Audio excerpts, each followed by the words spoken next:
আমরা স্বাধীনতার পর থেকে আজ পর্যন্ত যতগুলো নির্বাচন হয়েছে প্রত্যেকটি নির্বাচনে আমরা দেখেছি যে নির্বাচনের পরেই এবং নির্বাচনের আগে হিন্দু সম্প্রদায়ের বাড়িঘরে হামলা, লুটপাট, অগ্নিসংযোগ আমরা সেটা ভোলার কাহিনী দেখেছি 2001 সালের নির্বাচনে।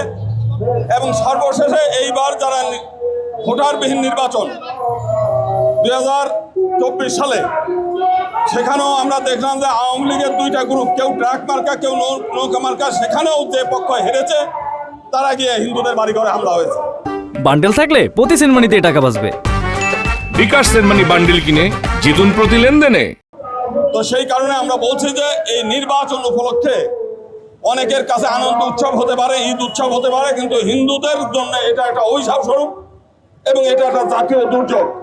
আমরা এই দুর্যোগ থেকে রেহাই পাওয়ার জন্য আমরা জাতীয় সংসদে সংরক্ষিত আসন এবং পৃথক নির্বাচন দাবি করেছি। আমরা ওই সরাসরি অন্যান্য রাজনৈতিক দলের সঙ্গে প্রতিযোগিতায় যেহেতু আমরা পারবো না, আমরা একটা সংখ্যালঘু সম্প্রদায়, অতএব আমাদেরকে আলাদা করে দিতে হবে। এই হচ্ছে একটা প্রথম কথা। দ্বিতীয়ত এই হচ্ছে যে প্রত্যেকটি রাজনৈতিক দলের লক্ষ্য হচ্ছে হিন্দু সম্প্রদায়কে একটা তাদের খাঁচায় বন্দি করে তাদের কাজে ব্যবহার করা। আপনারা দেখেছেন আওয়ামী লীগও এই কাজটা করেছে, বিএনপিও এই কাজটা করে, অন্যান্য রাজনৈতিক দলও ওই আমাদের হিন্দু সম্প্রদায়ের কিছু লোককে তাদের কাছে রেখে তাদের দিয়ে ওই যে বর্ষি দিয়ে মাছ ধরার সময় যেমন টোপ দেয়, এরকম পূজা উপলক্ষে 2 পয়সা ওই হিন্দু কল্যাণ ট্রাস্টের মাধ্যমে 2 পয়সা দেওয়ার লোভ দেখায় এই সমস্ত কিছু দালাল এবং লোভী লোকদেরকে তাদের কুক্ষিগত করে সমস্ত হিন্দু সম্প্রদায়কে ভিকটিম বানিয়ে রাখে। তারা যখন ওই পূজার জন্য কিছু পয়সা করে চাইতে হয় তখন বলে যে ওই নেতার এই সুপারিশ নিয়ে আসেন, ওই নেতার অনুমতি নিয়ে আসেন। ফলাফলটা কি হচ্ছে? সমগ্র হিন্দু সমাজকে তারা ভিকটিম বানিয়ে রাখে। আমরা এর থেকে মুক্তি চাই।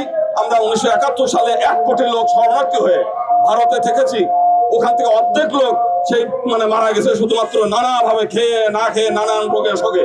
আমরা দেশ আসার পরেও আমাদের সম্পত্তিগুলো শত্রু সম্পত্তি হয়ে গেছে। কোনো রাজাকার, আলবদর, আলসান্ত যারা এদেশে স্বাধীনতার বিপক্ষে শক্তি, স্বাধীনতার শত্রু, তাদের সম্পত্তি এনিমি হয় নাই। তার মানে সর্বতোভাবে সেই স্বাধীনতার পর থেকে এখন পর্যন্ত যতগুলো সরকার আছে কেউই হিন্দু সম্প্রদায়ের কোনো অধিকার, স্বাধীনতা এরা স্বীকার করে নেই এবং তারা যেভাবেই হোক তাদের বাড়ির মতো ব্যবহার করে। এমনকি বর্তমানে যে তত্ত্বাবধায়ক অন্তর্বর্তীকালীন সরকার রয়ে গেছে, আমরা এই সরকারের ধর্ম উপদেষ্টার কাছে বলেছিলাম যে হিন্দু কল্যাণ ট্রাস্টে যে 22 জন ট্রাস্টি নিয়োগ করবে, এইবার অন্তত কোনো দলীয় লোক যেন আপনারা নিয়োগ না দেন। এইবার আপনারা বাংলাদেশে বহু রাজনৈতিক দল ছাড়া, রাজনৈতিক মতাদর্শ ছাড়া এমনি নিরীহ বহু হিন্দু আছে, ধার্মিক হিন্দু আছে, তাদেরকে নিয়ে আপনি দেন। কিন্তু আমরা দেখলাম কি কয়েকদিন পরেই সেই বিএনপির সমস্ত নেতাদের নিয়ে এসে তারা একটা হিন্দু কল্যাণ ট্রাস্ট তৈরি করেছে এবং সেখানে 22 জনের হিন্দু কল্যাণ ট্রাস্টের প্রতিনিধি হচ্ছে বিএনপির এবং ওখানকার ভাইস চেয়ারম্যান থেকে আরম্ভ করে সবই, এবং বিভিন্ন মঠ মন্দিরে তারা কমিটি করে তারা ওইখানে সেই ভিকটিম তৈরি করতেছে হিন্দু সম্প্রদায়কে। আজকে আমরা ধর্মকর্ম করবো, সেটাও আমাদের রাজনৈতিক নেতাদের অনুগত হয়ে তাদের ফুট ফরমাস অনুযায়ী আমার ধর্ম পালন করতে হবে, এরকম একটা দুর্বিষহ অবস্থার মধ্যে আছি।